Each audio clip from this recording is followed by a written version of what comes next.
The following is an account of the restoration process for the 1948 Westinghouse radio. The restoration was completed by Kevin Christopher for Innovative Systems.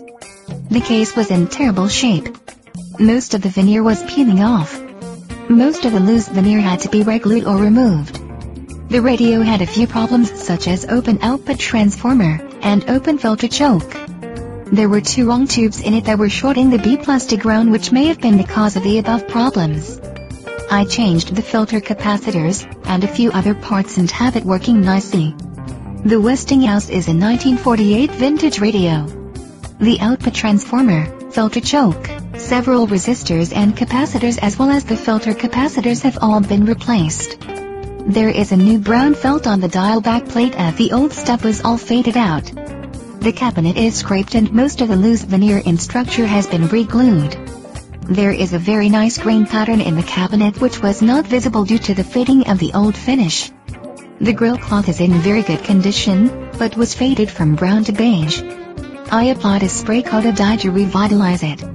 New veneer will have to be put on the top edges where the old veneer was dried out too much to use.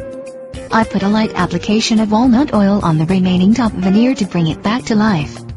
The radio needed 3 coats of polyurethane, so this is a slow process.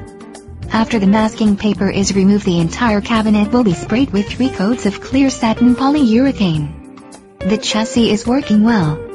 The cabinet retains some wear characteristics while showing the beauty of the wood veneer. This is a nice radio.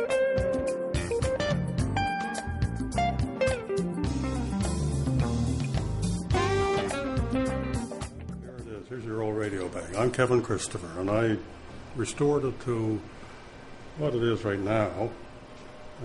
Basically what that radio needed was a little bit of veneer repair, some new veneer or replacement veneer on the tops, a lot of scraping and sanding and refinishing of the cabinet to bring out the walnut burl grains in it.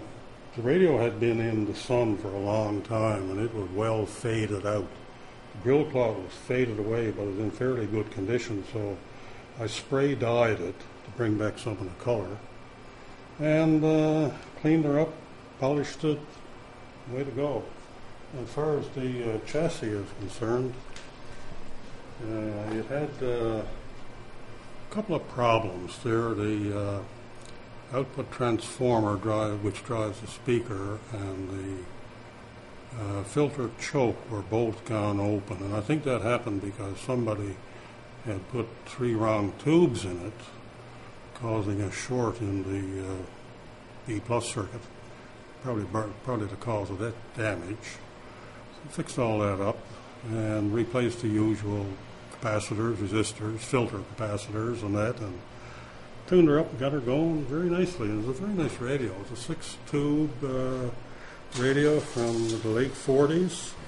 It was a quality radio in its day and still is, and it's got new life now, and I'm sure it's got a long life left, you know. So there we are.